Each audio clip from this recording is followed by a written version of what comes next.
Tidak semua orang memiliki teropong.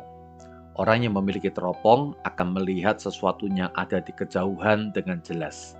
Namun kalau tidak memiliki teropong, orang harus berpuas melihat sesuatu yang di luar sana hanya kabur belaka. Faith means see beyond. Iman berarti melihat melampaui apa yang dilihat mata jasmani. Iman berarti melihat apa yang belum terlihat. Bapak Ibu Saudara-saudara, Selasa 21 Juli 2020, kita akan membahas Yesaya pasal 28 hingga yang ke-31. Temanya, iman adalah melihat apa yang belum terlihat. Pasal 28 dari kitab Yesaya membahas hukuman akan membawa pembaharuan. Yang terlihat di depan mata adalah hukuman, namun yang terlihat jauh di depan sana adalah pembaharuan. Hukuman membawa pembaharuan bagi Samaria, pasal 28 ayat yang pertama sampai yang ke-6. Saat kota Samaria yang menjadi kebanggaan dan kesayangan Israel layu dirusak oleh bangsa Asyur yang kuat, maka Tuhan akan menjadi mahkota kemegahan dan roh keadilan akan muncul atas para hakim. Penghakiman Tuhan atas Samaria membuat kemuliaan Tuhan akhirnya terlihat oleh orang-orang Israel. Hukuman juga membawa pembaharuan bagi Yerusalem. Karena Yerusalem telah mabuk oleh anggur, maka negeri Yehuda akan menjadi kotor oleh muntah mereka. Mereka suka mencemooh teguran para nabi Tuhan, maka mereka akan dijajah oleh bangsa yang berbahasa asing, bangsa Asyur maksudnya. Mereka bersandar pada manusia, maka Tuhan akan meletakkan batu fondasi yang kokoh dan berharga di Sion sebagai tempat bersandar umat. Saat tali pengukur Tuhan memeriksa bangunan kehidupan umat Yehuda, ternyata tembok yang bagus itu rapuh di dalamnya sehingga mendatangkan maut untuk orang yang berdiam dalam bangunan itu. Maka setelah banjir melanda bangunan umat, kebenaran firman barulah meresap ke dalam hati mereka. Yang terlihat agak jauh yang terlihat di depan adalah hukuman bagi Yehuda.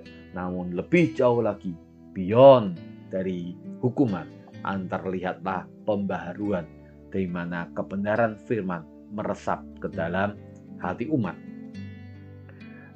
Orang yang tidak memiliki pembaharuan di dalam hatinya, dia tidak bisa melihat perbuatan Allah yang luar biasa.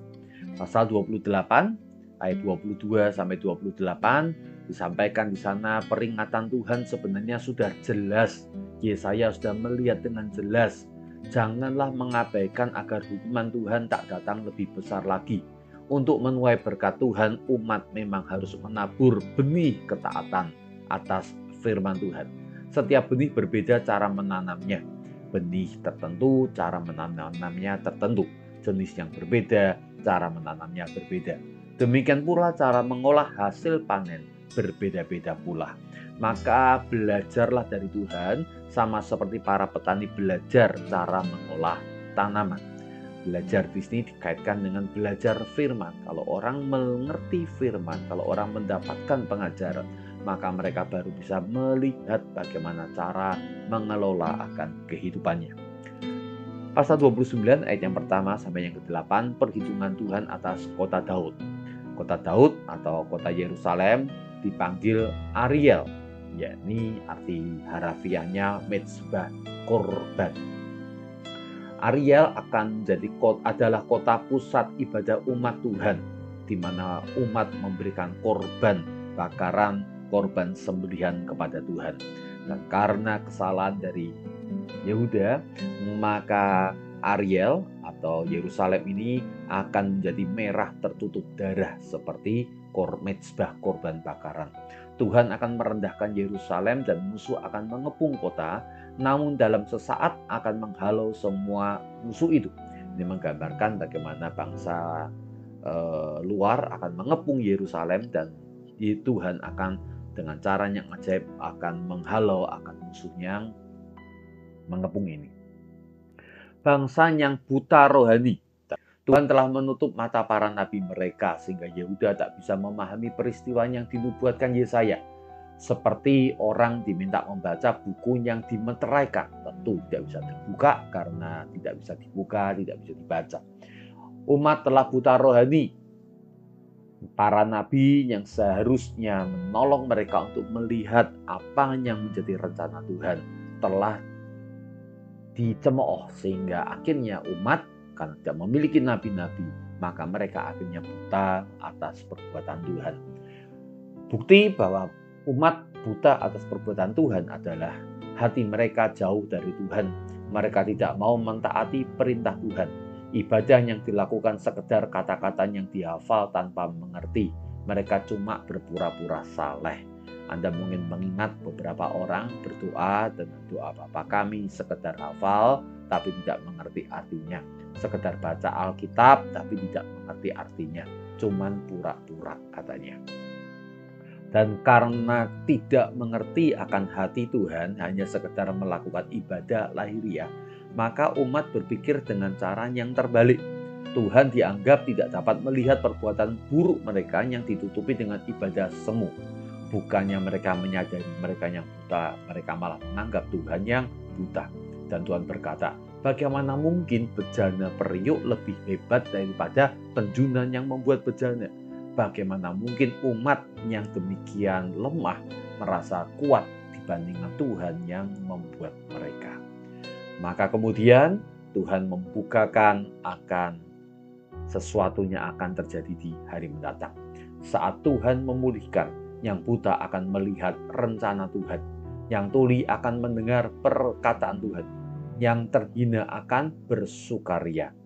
Sebaliknya, yang sombong sekarang besok direndahkan, yang suka mencemooh besok akan lenyap, yang jahat dan suka kekerasan besok akan dihancurkan, yang curang dan suka menjatuhkan orang akan menerima ganjarannya. Tuhan adalah sang penebus keturunan Abraham. Yehuda pasti akan dipulihkan kesejahteraannya. Mereka akan memuji-muji Tuhan dengan hormat dan semua orang akan belajar kebenaran firman. Bahkan mereka yang paling bodoh dan suka mencemooh firman, mereka juga akan suka akan firman. Ini adalah janji di masa yang mendatang. Tuhan mengajak bangsa Yehuda melihat akan dua kenyataan yang berbeda. Kenyataan yang pertama adalah Mesir, yang disebut sebagai pengharapan palsu.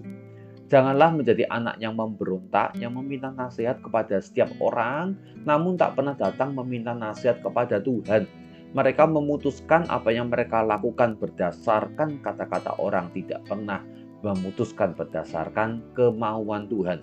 Mereka mengadakan persekutuan dengan orang yang tidak percaya bukan atas pimpinan Roh Tuhan. Maka Yehuda menambah dosa mereka terhadap Tuhan. Tanpa bertanya pada Tuhan, Yehuda telah meminta tolong pada Mesir, berharap Firaun akan melindungi mereka. Namun, Mesir akan mengecewakan, bahkan menyengsarakan Yehuda. Mesir hanyalah naga yang tidur lelap, tidak bisa membantu apapun.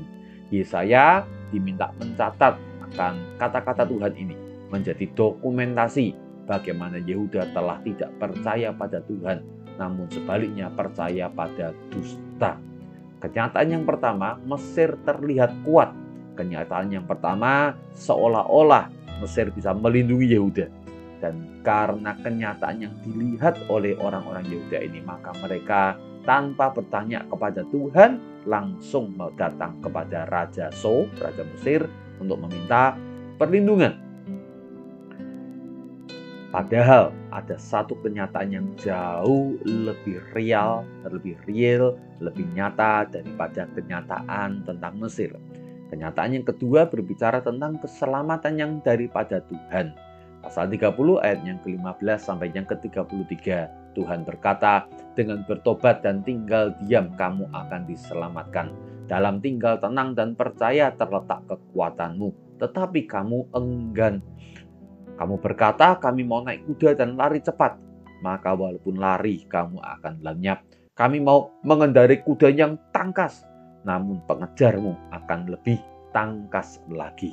Maka carilah kenyataan yang lebih real, lebih nyata, lebih hakiki daripada kenyataan yang dilihat oleh mata jasmani.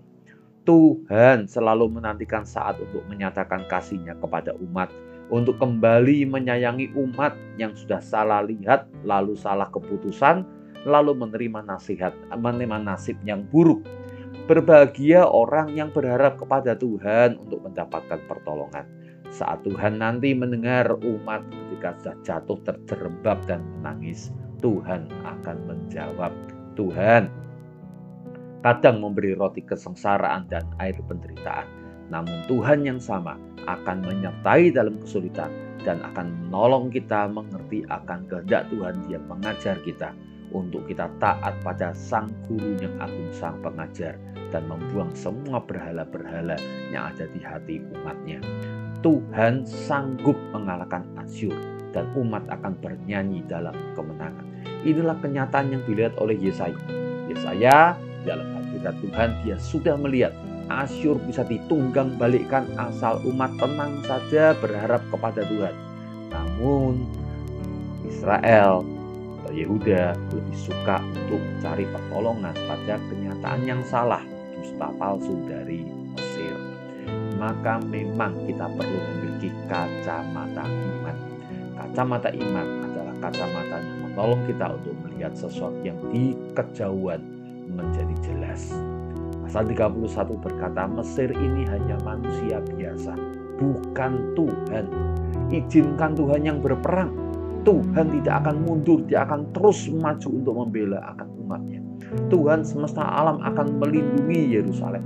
Hari kemenangan itu telah dilihat oleh Yesaya. Kekalahan Asyur pasti akan terjadi. Hanya percayalah pada Tuhan, jangan pada Mesir.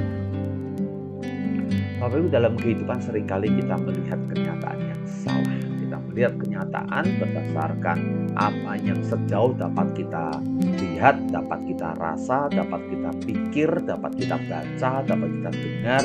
Padahal yang kita baca dan dengar paling maksimal hanya berlaku sehari 2 hari saja. Tidak bisa kita melihat hari depan dengan sangat jelas. Yang bisa melihat hanyalah Tuhan yang menciptakan hari depan itu. Maka mari kita bersandar kepada Tuhan, di dalam hadirat Tuhan, dalam tinggal tenang terletak kekuatan kita, dalam tinggal tenang kita akan diselamatkan, dalam tinggal tenang maka kita akan mengalami pertolongan Tuhan. Lihat dari hadiratnya yang kudus, hal-hal yang disiapkan Tuhan, janji-janji Tuhan, penyertaan Tuhan, kemenangan Tuhan, dan tetaplah kuat dalam segala perkara, karena kemenangan itu sudah di tangan Tuhan dan pasti terjadi. Hanya tinggallah tenang dan tetap percaya. Lihat kehidupan dari iman kepada Tuhan, bukan dari mata kata sendiri. Mari kita berdoa. Kami mau tinggal di dalam Tuhan, dan ada situasi yang berat sekalipun kami ingin melihat dengan iman bahwa kami akan melalui semua dengan penuh kemenangan. Karena segala perkara dapat kami tanggung di dalam Engkau yang memberikan kekuatan kepada kami. Dan ketika kami mengalami pencobaan persoalan, Engkau pasti memberikan jalan keluar menuju ke sana. Dan persoalan kami tidaklah lebih besar daripada kecakapan kami. Nantinya Engkaulah Tuhan yang telah mereka-rekakan perkara yang baik di kehidupan kami. Maka ya Tuhan, kami berseru dengan penuh kemenangan. Ya, kami akan menang bersama Engkau, dan janji-janji Tuhan yang indah akan kami alami. Berkati kami, tambahkan iman kepada kami, berikan pengharapan yang cukup, melangkah bersandar kepadamu saja. Di dalam nama Tuhan Yesus kami